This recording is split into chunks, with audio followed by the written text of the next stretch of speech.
And that brings us to our final segment of the episode today, which is freedom in D&D and why it's so important, or any TTRPG, obviously, right?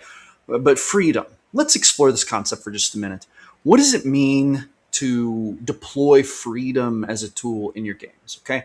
Now, I talk a lot about the sandbox versus a linear adventure, and I talk a lot about the virtues of the sandbox. And I've, maybe controversially said basically for my entire my entire experience in TTRPGs that the sandbox gives you everything that a linear adventure gives you and so much more. Therefore, the sandbox is always superior. Now, I've had a lot of people, basically push back on me about that, saying things like, well, no, players can actually get decision fatigue. They can get hung up on not knowing what story to follow. They don't want to make these high level, let's call them energy or direction or emotional choices about the whole, story. A lot of players want to be told what story to go on. I've heard GMs push back on this. Okay, you can do that in a sandbox too. Like if your players seem to be listless for adventure, you can suggest, hey, well, from what you have already discovered, there are these three, adventure arcs you could choose. Which one do you like the best?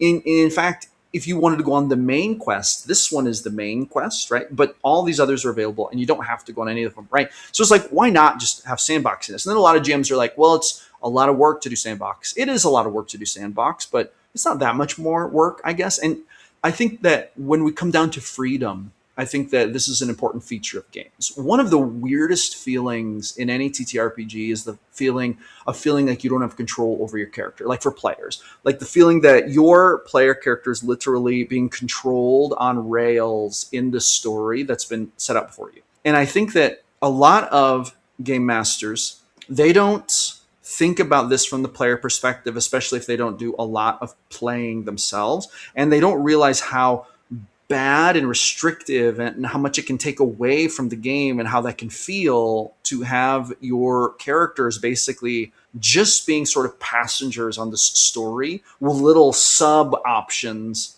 in the adventure. I personally believe that if we want our games to really be engaging, if we want them to really be amazing, if we want them to really go deep, and we want them to be the types of games where we're evoking real emotional resonance and we are actually really empowering players to tell the deepest story possible of their characters, then allowing maximum freedom is important. And I think it's important even at the risk of decision fatigue. I don't think we should fear that. I think if your player characters have so many options in front of them that they start to run against decision fatigue, then I think that this is a good sign that there's a lot of freedom and you can just help them through that. I personally see no issue with that. That's what I would do. And I think that the opposite danger is way more dangerous. So if you think about, well, what's the opposite of freedom? Well, you start to restrict choices. Okay, what does that mean? Does that mean that when they enter a room, there's only one way to open the other door, right? Or are you going to allow for a lot of creativity? Even if it messes with your plans, even if it messes with your cinematic experience that you had planned for the player characters.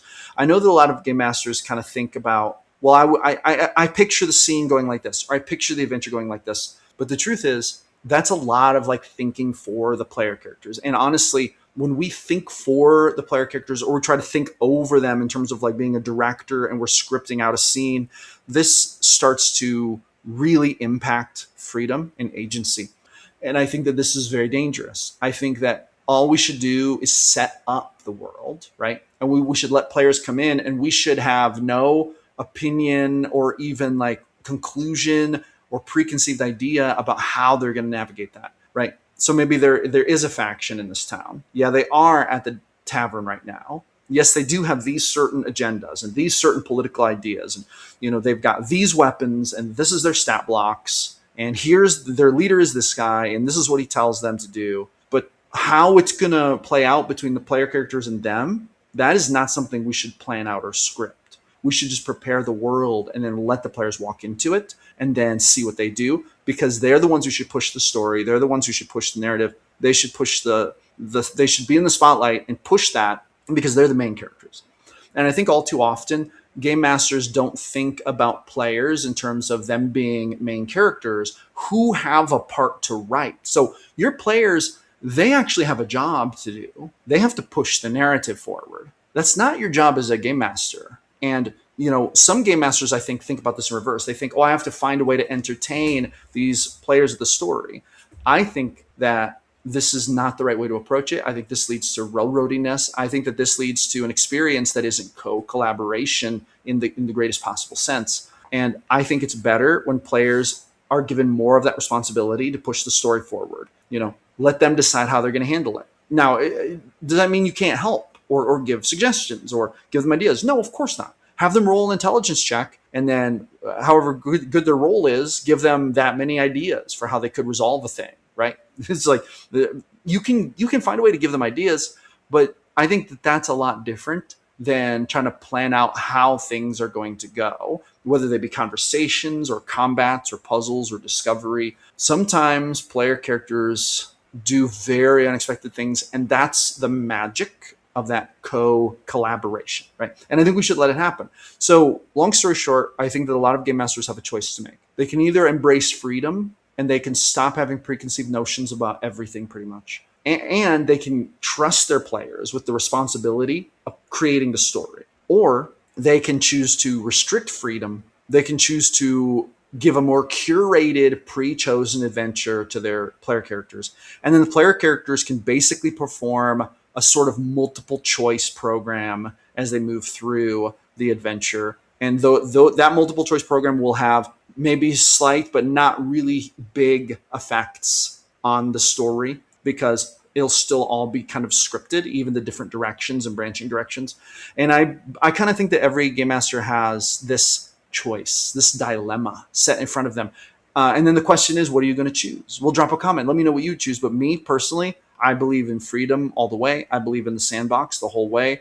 And I would much rather risk players getting frustrated at me because they don't know what the direction is. I would much rather have that problem than having players say, I just feel like we're just spectators in your story. That's never a problem I want to even think about making choices to lead to, because I think that the co-collaboration is too important, and it can result in such amazing story. And the player characters have actually a pretty big responsibility in pushing that and creating that story. And I think that taking that responsibility away from them is not the right approach. So there you go. There are my philosophical thoughts on freedom today. Everyone, thank you so much for coming back for another episode of GM Philosophy in the Morning. Empowering game masters run better games is the goal. Roll some D100s for me at your next game, and I will see you amazing people on the next one.